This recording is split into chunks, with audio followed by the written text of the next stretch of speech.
Rəhman və mərhəmətli Allahın adı ilə hər birinizi salamlayırıq, əziz və hörmətli İlahiyyat TV-nin izləyiciləri. Bugünkü söhbətimizin mövzusu Qədr və ya Əhya gecələri haqqında olacaqdır. Bildiyiniz kimi Ramazan ayı öz-özlüyündə müqəddəs olmaqla, savabla dolu ay olmaqla yanaşı, həm də bəzi günləri daha da insana savab gətirmək, insanların mənəvi mədəniyyətinin inkişaf etdirilməsi üçün daha çox əhəmiyyət kəsb etməkdədir. Bunlara bəzən Qədr gecələri deyilir. Qədr sözünün mənasına baxdıqda da biz görürük ki, elə dilimizdə də istifadə elədiyimiz Qədr qiymətli sözündəndir. Yəni, bir varlığın, bir obyektin, bir insanın və ya hansısa bir əşyanın qiymətli olduğunu bildirmək üçün Qədr sözündən istifadə edilir. Deməli, buradan belə anlaşılır ki, Əhya gecələrinə və ya Qədr gecələrinə ona görə Qədr gecəsi deyilir ki, bu gecənin uca Allah yanında xüsusi bir dəyəri, xüsusi bir hörməti vardır. Hədis mənbələrinə baxdıqda da biz bunun şahidi oluruq ki, həqiqətən də Ramazan ayında olan Qədr gecələrinin fəziləti 1000 aydan daha üstün hesab edilir. Qur'an-ı Kərimin Qədr surəsi də buna dəlildir. Hədis mənbələrində belə nəql olunur ki, bir gün Peyğəmbər əleyhissalam keçmiş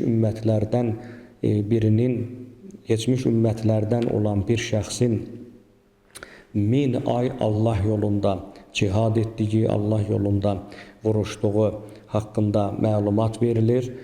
Və sahabələrdən biri ayağa qalxaraq, ey Allahın rəsulu, bəlkə Allah bizə 1000 ay ömür verməyəcək. Onda belə çıxır ki, biz həmən şəxsin qazandığı savabı Allah yanında qazanmayacağıq.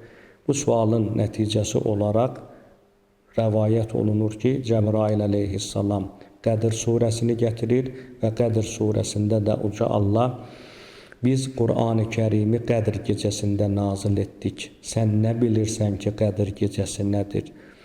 O, 1000 aydan daha üstündür deyə buyurmaqla Qədr gecəsinin əhəmiyyətini irəli sürmüş, ortalığa qoymuş olur. Bilirik ki, hesablamalara görə də 1000 ay təxminən 83 il 4 ay edir. Yəni, Qur'anın bu ayələri və o cümlədən də mövzu ilə bağlı hədislərə baxdıqda görürük ki, əgər bir şəxs Qədr gecəsində oyaq qalaraq hansısa bir əməli və yaxud da nəzərdə tutulmuş Qədr gecələrinə məxsus olan əməlləri, ayinləri yerinə yetirərsə, Allah yolunda 1000 ay, yəni 80 ildən artıq bir müddəti ibadət etmiş kimi savaba sahib ola bilər. Dedik ki, Qədr gecələrinin digər bir adı isə Əhya gecəsi adlanır. Əhya elə hey sözündən əmələ gəlib, həyat sözü də xatırladım ki, bu kökdəndir və bu gecələrə Əhya deyilməsinin səbəbi birincisi ondan ibarətdir ki, bu gecələrdə insanlar oyaq qalırlar, gecəni sübhə qədər oyaq qalıb ibadət eləməklə öz Rəblərinə daha da yaxınlaşmış olurlar. Və ikincisi, Əhya adlanmasının səbəbi bu ola bilər ki, insanlar öz həyatlarını sanki yenidən yaşamış olurlar. Sanki il boyu əməl dəftərlərinə yazdırdıqları günahları Əhya gecələrində silmiş, yeni bir həyat qazanmış olurlar. Bəlkə də bu səbəbdəndir ki, qədim alimlər Qədr gecələrini həm də Əhya gecələri deyiblər.